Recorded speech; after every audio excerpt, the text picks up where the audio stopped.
महोदय, मुझे social media handle पर एक बात बहुत अच्छी लगी।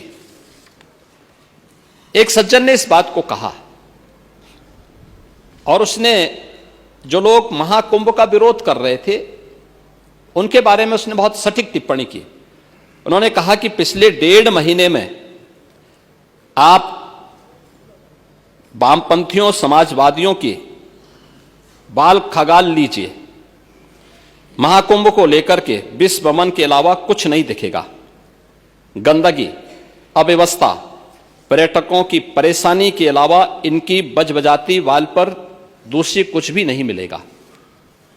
लेकिन इन सब से इतर धरातल पर इनकी बजबजाती विचारधारा का कोई असर नहीं है। हज के दौरान अव्यवस्था से होने वाली सैकड़ों मौतों पर चुप्पी साध जाने वाले भारत के वामपंथी सेकुलर स्कॉलर महाकुंभ की भव्यता पर उल्टी करते नजर आए हैं। हर बार इनकी कोशिश महाकुंभ को बदनाम करने और फेल करने की रही, लेकिन ऐसे तमाम लोगों की मंशा को दरकिनार करते हुए करोड़ों लोगों ने आस्था की डुबकी लगा करके इनके जले पर नमक छिड़कने का ही काम किया है। उन्होंने आगे लिखा है कि महाकुंभ के दौरान दुखद हादसा हुआ, इसके बाद भी आस्था और विश्वास तमाम परेशानियों पर भारी पड़ी। तीर्थयात्री समस्त परेशानियों और मुश्किलों का पहाड़ चढ़कर भी प्रयागराज महाकुंभ पहुंचे, वहां से स्नान कर खुशी खुशी वापस लौटे। रिश्तों के जटिल समीकरण का परिभाषा गढ़ता महाकुंभ अब समारोह की ओर है, लेकिन यहां से निकला संदेश हर सनातन के मन में अमिट छाप छोड़ गया है। जो वर्षों तक लोगों की बदकही और कहानियों में जीवंत रहेगा। हर तरफ अपनी मां और बुजुर्गों को महाकुंभ में अनाथ छोड़ देने वाले बेटे रहे हों, तो दूसरी तरफ अपनी सास को पीठ पर उठाकर कुंभ स्नान कराने वाली बहू भी रही है। लेकिन सनातन विरोधियों को नजर केवल गंदगी पर पड़ी। मैं अध्यक्ष महोदय वह चित्र लेके आया हूं। ये देखिए, एक बहू है, अपने सास को पीठ पर लाद करके जा रही है महाकुंभ स्नान करने के लिए।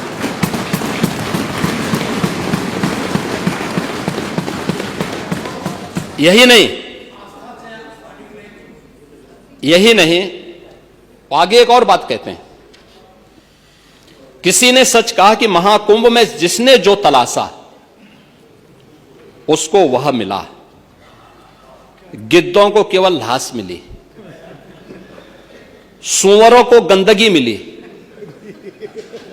संवेदनशील लोगों को रिश्तों की खूबसूरत तस्वीर मिली, आस्थावानों को पुण्य मिला, सज्जनों को सज्जनता मिली, गरीबों को रोजगार मिला, अमीरों को धंधा मिला, श्रद्धालुओं को साफ सुथरी व्यवस्था मिली, पर्यटकों को अव्यवस्था मिली, सद्भावना वाले लोगों को जाति रहित व्यवस्था मिली, भक्तों को भगवान मिले।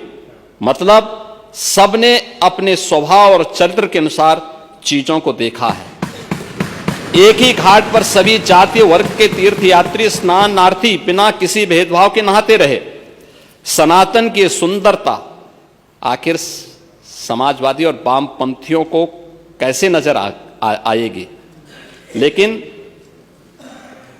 इनके द्वारा लगातार किए जाने वाले प्रश्न इनकी नियत को ही संदेह के दायरे में खड़ी करती है।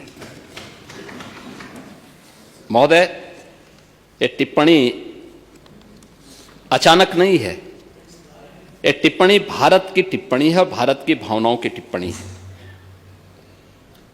और जो स्वयं कुछ कर नहीं सकते थे, जिन लोगों ने अपने समय में इस पूरे आयोजन को अव्यवस्था और भ्रष्टाचार का शिकार बनाया था, आज वे महाकुंभ पर इस प्रकार की टिप्पणी करके भारत की भावनाओं के साथ ही खिलवाड़ करने का काम कर रहे हैं। और मैं तो केवल इस बारे में एक बात कहना चाहूंगा कि महाकुंभ ने पूरी दुनिया को, भारत की सनातन एकता का संदेश देकर के एक भारत श्रेष्ठ भारत के प्रधानमंत्री मोदी जी के विजन को ही चरितार्थ करके दिखा दिया है कि विश्वास है तो पूरा भारत अपना सहयोग देने के लिए उतनी ही तत्परता के साथ खड़ा है जो महाकुंभ में दर्शन होता हुआ दिखाई दे रहा है।